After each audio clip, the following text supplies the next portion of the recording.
කුම්භ ලග්නයේ කුම්භ ලග්නෙන් උපන්න ඔබට 2026 වර්ෂයේ අප්‍රේල් මාස 2 වෙනිදා දින සිද්ධ වුණු අඟහරු මාරුව කෙසේද? විශේෂයෙන් අඟහරු හේතුවෙන් අඟහරු මාරුව හේතුවෙන් ඔබට ඇතිවන්නා වූ ගුණ තත්ත්වයන් මොනවාද? ඔබගේ කේන්ද්‍රයට දාළව 3 වෙනි අධිපති සහ 10 වෙනි අධිපති ලෙස අර්ධ යෝගකාරකත්වයක් අඟහරුට පවතිනවා. මෙහිදී අඟහරු යන ඔබගේ ලග්නාධිපති සමග තරමක් සතුරුතා පවතින ග්‍රහයෙක් බවත් මතක තබා ගත යුතුයි. අඟහරු මෙතෙක්කල් ගමන් කළේ ලග්නයේ. දැන් අඟහරු දෙවැන්නට ගමන් කිරීමක් සිද්ධ වෙන්නේ අප්‍රේල් මාස 2 වෙනිදා දින. මැයි මාස 11 වෙනිදා දක්වා මේ ආකාරයෙන් අඟහරු ඔබගේ කේන්දරයේ දෙවැන්නේ ගමන් කරනවා. විශේෂයෙන් මෙහිදී මූලික වශයෙන්ම සැලකිලිමත් යුතු කාරණාව නම් ඔබගේ ලග්නාධිපති සෙනසුරු සමග අඟහරුගේ සංයෝගය. මේ දෙදෙනා අතර ග්‍රහ යුද්ධයක් වැනි යුද්ධයක තත්ත්වයක් පවතිනවා. අප්‍රේල් මාස 20 වෙනිදා දින මේ යුද්ධයේ තීව්‍රව පවතිනවා. මේ යුද්ධෙන් අඟහරු ජයග්‍රහණය කරනවා. ඊට අමතරව බුදත් ඔතනම ඉන්නවා. එකම ස්පුටයකම අංශකයේ ගමන් කිරීමක් සිද්ධ වෙනවා අප්‍රේල් මාස 20 වෙනිදා දින. මේ සියලු කාරණා සලකා ගත විට ඔබ ප්‍රවේශම්කාරී යුතු කාලයක් බව මතක තබා ගන්න. හිස ආසිතයම් අනතුරු තිබෙනවා නම් ඔළුවට සම්බන්ධ ගැටලු පවතිනවා නම් ප්‍රවේශම්කාරී වන්න. ඔබ ප්‍රෙෂර් වැනි ලෙඩවලට බේත් හේත් ගන්නවා නම් ඒ බේත් හේත් කාලට වේලාවට ලබා ගන්න. ඔළුවේ හිසේ නහර පුපුරා යෑම කෙනි එමෙනි අගුණ තත්ත්වයක් අසුභදායී තත්ත්වයක් සිද්ධ විය හැකියි. ඊට අමතරව ඔබගේ කුටුම්බ ජීවිතය, පෞල් ජීවිත ආදී ඒ දේවල් සම්බන්ධ සැලකිලිමත් වන්න. කුටුම්බ ජීවිතය තුළ අනවශ්‍ය ප්‍රශ්න ඇති විය හැකියි. අර්බුද, කතාබහ ආදී දේවල් දුර ගියා හැකි ගතියක් පෙන්වුම් කරන කාලයක්. වචන කතාබහ ආදීදී ප්‍රවේශම්කාරී වන්න. කතා වැඩි වෙන කාලයක්. ඒ වැඩි වචනේ නැත්නම් වැඩි කතා අන්තිමට අවසානයේ අර්බුදයකටයි තල්ලු කරන්නේ. ඒ ගැන සැලකිලිමත් වන්නේ මුලින්ම මතක් කළ යුතුයි. මෙහිදී මේ අඟහරු මාරු ඔබගේ රැකියාව සම්බන්ධයෙන් යම් බරපතල අර්බුදයක් ඇති කරાવી. රැකියාව ප්‍රවේශම් කරගන්න. කිසිම අර්බුදයක් ප්‍රශ්නයක් ඇති වුණා කියා රැකියාව මාරු කිරීම මේ කාලේ නුවණට හුරු කාරණාවක් නොවේ. මැයි මාස 11 වෙනිදා දක්වාම අනිවාර්යෙන් ඔබගේ රැකියාවේ අර්බුදකාරී දේවල් ගැන සැලකිලිමත් වන්න. විශේෂයෙන් ඔබගේ ජන්මපත්‍රයේ නරක අසුබ දශා ආදී ඒ දේවල් ගත කරනවා නම් අනිවාර්යෙන් ජන්මපත්‍රය පරීක්ෂා කරවාගෙන රැකියාව සම්බන්ධයෙන් තීරණයක් ගන්න.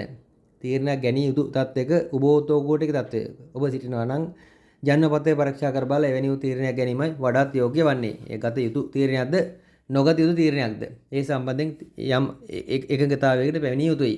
ඒ ගැනත් සැලකිලිමත් වන්න. ධනය සම්බන්ධයෙන් මූල්‍යමය කටයුතු ආදී සම්බන්ධයෙන් ශනික ධන ලාභයක් වැනි දෙයකට කාරණාත් මේ අතර වාරයේ පෙන්눔 කරනවා. ඔබට හිරවුණු ධනයක් මෙතෙක් කල ලැබෙන්න තිබුණු ඒ සම්බන්ධයෙන් යම් සිර වී තිබුණු තත්ත්වයක උදාවීමක් අපේක්ෂා කළ හැකියි. බොහෝ දුරට ඔබ කතා කර ගන්නා තත්ත්වයක්. ඇතරම මුදලක් සම්බන්ධයෙන් ඔබට යම් මේ ප්‍රමාද වීම තත්ත්වයක් නැත්නම් ලැබෙන්න තියෙන මුදලක් ප්‍රමාදුණු ස්වරූපයක් තිබෙනවා නම් ඔබ කතා කරන්න. ඔබගේ කතාවයි ජයගන්නේ. වචන ජය ගැනීමක් පවතිනවා. හැබැයි ආක්‍රමණශීලී තත්ත්වෙන් නොවේ. තරමක් නම්මේශීලී තත්ත්වයක් ඇතුව කතා බහ කරන්න. ඔබ විශේෂයෙන් විස්තර ඔබගේ ඒ තොරතුරු හරි විදිහට ලබා දෙන්න.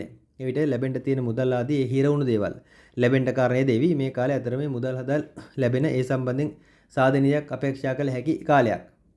විශේෂයෙන් ඔබගේ 3 වෙනි අධිපති අඟහරු සෙනසුරු සමග සංයෝග වීම කියන කාරණාව වික්‍රමස්ථාන සම්බන්ධයෙන් බලවත් වීමක් කියන පැත්තට අපිට ගත හැකියි. එසේ ගතහොත් ඔබගේ ව්‍යාපාර වෙන ශේෂ්ත්‍රයට අදාළ යම් නැග්මක් ඇතුව කටයුතු කරන්න උත්සාහ කරන කාලයක්. ව්‍යාපාරික ස්ථානයේ වෙනසක් මාරුවක් වෙන දෙයකට සමහර විට උත්සාහ කරાવી. නැත්නම් ඔබ ව්‍යාපාරයේ කටයුතු උදෙසා දුර ගමන් පිටවීම සහ යම් ගමන වැනි දේවල් වලට කරුණු කාරණා යොදවා ගනිවි. ඒවට ගැටලුවක් නැත.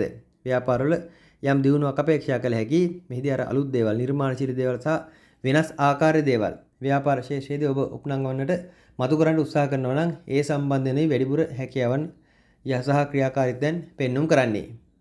වෘශ්චික ලග්න ඔබ මුහුණ කටාශය තියවන්නා තුවාල අනුතුරු වෙන දේවල් සම්බන්ධයෙන් සැලකිලිමත් විය යුතුයි. හැකිනම් එවැනි අනුතුරුවාදී ලක්ෂණ උසා උදව් උපකාර කරන්න ආධාර කරන්න.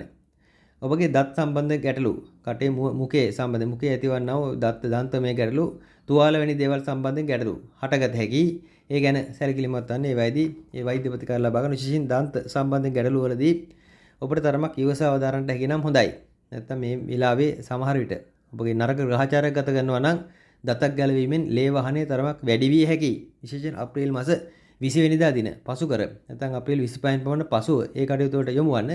නැත්නම් තරමක තුවාලේ ඔඩු දීවීමක් සමහර විට ලේ වහන වීම වැඩි වන්නට ඉඩ තිබෙනවා. ඉතින් ඒ තරම් හොඳ නැත. සැත්කම් වෙන දෙයක්. කොයි සැත්කම් වුණත් ඔබට මේ කාලයේදී තිබෙනවා නම් අප්‍රේල් 20 පසුයි.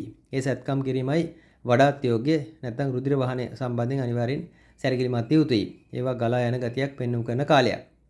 ඔබගේ දරුවන්ගේ කටයුතු සම්බන්ධයෙන් උද්‍යෝගයෙන් කටයුතු කරන කාලයක්. විශේෂයෙන් දරුවන් තරමක දෙපැත්තකට දාලා කාරණා යෙදෙනවා. දරුවන තරමක් මුරණ්ඩු වීමක් හිතුවක්කාර වීමක් කියන දෙක සලකුණු යෙදෙන්නට තිබෙනවා. ඒ දරුවාගේ වෘත්තියට හොඳයි. ඔබගේ දරුවන් රැකියාව කරන කෙනෙක් නම් රැකියාවේ අනිවාර්ය දියුණුවක් වර්ධනයක් සහ රැකියාවේ යම් මහන්සි වීමක් රැකියාව කටයුතු සහ වෙහෙස මහන්සි වීමක් අපේක්ෂා කළ හැකියි. හැබැයි රැකියාව මාරු කරන්නට තරම් නැත්නම් රැකියාවේ අර්බුද ඇතිවන්නට තරම් හේතුත් මේ අතර වාරයේ පවතිනවා. ඒ නිසා ඔබගේ දරුවන් මම කියන්නේ කුම්භ ලග්නේ ඔබගේ දරුවන්ගේ රැකියාව ගැන.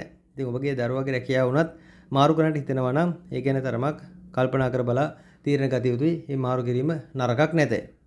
කොහොම නමුත් දරුවන්ට අදාළවත් ඒ දරුවන්ගේ රැකී ආරක්ෂා ආදී දේවල්ට අදාළ හොඳයි. හැබැයි තත්වයට අදාළ යම් හානියක් පවතිනවා. අර මුරණ්ඩු ගති හිතුවක්කාර ගති නිසා යම් තමන්ගේ සීදුවි නසා ගැනීමක් වෙන දෙයක්. තමන්ගේ අතින් තමන්ගේ ගෙල සිඳ ගැනීමක් වෙන දෙයකට යම් අර ඇදීමක් එවැනි යම් වැඩ සිද්ධ වීමක් වෙන දෙයක් විය හැකි. එබැවින් මුරණ්ඩු නොවි යම් නම්‍යශීලීව කටයුතු කරන්න දරුවන් පොළඹවනවා නම් හොඳයි.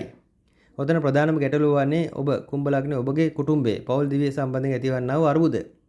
ඔබගේ සැමියා සහ ඔබ සමග දෙදෙනා අතර ඇතිවන්නා වූ යම් අර්බුදකාරී කතාබාදී දේවල් දරුවන්ට නරකට බලපාන ඉඩ තිබෙනවා. දැන් මේ වෙනකොට රාහුත් ඔබගේ ලග්නයෙම ගමන් කරන බැවින් මේ තත්ත්වයන් තරමක් වැඩි. ඔබගේ කලත්‍රයට අනුතුරකුත් පවතිනවා. ඒ ගැන සැලකිලිමත් වන්න. කුම්භ ලග්නේ ඔබගේ සැමියාට හෝ බිරිඳට අනුතුරක් ආබාධයක් මාරකයක් වෙන දක් සක්‍රිය වේවි. අනිවාර්යෙන් විශේෂයෙන් සැලකිලිමත් වන්න. ඒ ගැන ඔබ කල්පනා සිටින්න අපල බාධා පවතිනවා නම් ඒ දිසා කළ යුතු ශාන්තිකරම වෙන දේවල් නිරන්තරයෙන් සිද්ධ කරන්න. සැලසුම්කාරී පැත්තට හොඳයි. සැලසුම් සක්‍රිය කළ හැකි කාලයක් ව්‍යාපාර වෙන ශේෂ්ත්‍රයන් ආදී වුණත් ඒ සැලසුම් ඉහළ වශයෙන් ඔබට ක්‍රියාත්මක කළ හැකි. ඒවා සම්බන්ධයෙන් ගැටලුවක් නැත.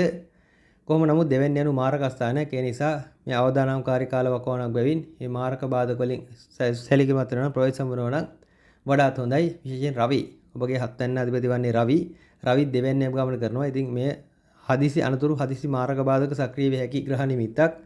ඒ ගැන අනිවාර්ය සැලකිලිමත් වන්න. ඉතින් ඒ ගැන තවත් පුණා කියන්නට දෙයක් නැත. ඉතින් ඔබගේ සැලකිල්ල පවතින බවට අපි විශ්වාස කරනවා. විදේශගත වී සිටින කුම්භ ලග්න කරුවන් බොහෝ දුරට තමන්ගේ කියා ව්‍යාපාරයක නිදයක් ආරම්භ කරන්නත් උත්සාහ කරන කාලයක්. ඒ උදෙසා යම් පියවරපත් සකස් කරાવી. මේ මැයි මාස 11 වෙනිදා දක්වාම කාලේ ඒ සඳහා සූදානමකට හොඳයි. ක්‍රියාත්මක කරනවද නැද්ද යන්න හිමිහිට කල්පනා කර බලන්න. හදිසිවි ඒවා ක්‍රියාත්මක කිරීමට යම් ඔබගේ ආර්ථිකයට ඒ තරම් නරකක් එල්ල විය හැකි නැත්නම් ලොකු වේදමක් යන කටයුත්තක් නම් ඒ ගැන කල්පනා කර බලයි තීරණය ගත යුත්තේ. කොහොම නමුත් ව්‍යාපාර වලටත් හොඳයි. යහළු මිත්‍රාදීන් සම්බන්ධයෙන් කරදර බාධා සිද්ධ විය හැකි ගතියක් පෙන්눔 කරනවා. ඒ උදෙසා සමහර විට ඔබගේ දායකත්වයක් සපයන්නට සිද්ධ වේවි. යහළු මිත්‍රාදීන්ගේ ගෙවල් වල ප්‍රශ්න, පෞල් දිව්‍ය වල ප්‍රශ්න, විශේෂයෙන් ඥාතීන් සමග ඇති කර ගන්නා ආරවුල් අර්බුද ඒ දේවල් හට ගන්නට තිබෙනවා. සමහර විට ඒ උදෙසා ඔබගේ මැදිහත් වීමක් එය බලාපොරොත්තු වෙවි. එකවර ඔබගේ නිවසට පැමිණීමක් වෙන දෙයක් සිද්ධ විය හැකියි. ඉන්න තැනක් නැතුව එන තත්ත්වයක් විය හැකියි. ඉතින් එවැනි දේවල් සම්බන්ධයෙන් තරමක් සංවේදීවර නම් හොඳයි. මන්ද දෛවයේ තුල සිද්ධවන්න තියෙන සමහර කාරණාදී සිද්ධවන්නට හේතු කාරණා යෙදෙනවා. එවැනි අවස්ථාවල මැදිහත් විය හැකි අය මැදිහත් වීමයි අවශ්‍ය වන්නේ. ඉතින් ඒවා ඔබගේ අපල මර්ධනය කර ගැනීමටත් හොඳයි. අනිවාර්යෙන් ඔබ ඔබගේ වචන ප්‍රවේශම් කරගන්න. වචන ජයග්‍රහණය කිරීමක් පවතින නමුත් සමහර වචන නිකන් අනවශ්‍ය ලෙස පිටවන්නටත් ඉඩ තිබෙනවා. ඉතින් ඒවා නිසා අනවශ්‍ය නැති අර්බුද හට ගන්නට තිබෙන වචන ප්‍රවේශම් කරගන්න. කුම්භ ලග්නේ ඔබට අදාළ තත්ත්වයේ මෙයයි. ලැබීම් පැත්ත සම්බන්ධයෙන් සුබයි. හේත් අනතුරු ආබාධ සම්බන්ධයෙන් අනිවාර්යෙන් අවධානමක් පවතිනවා. වේගය පාලනය කරගන්න ඉවසීම ප්‍රගුණ කරන්න.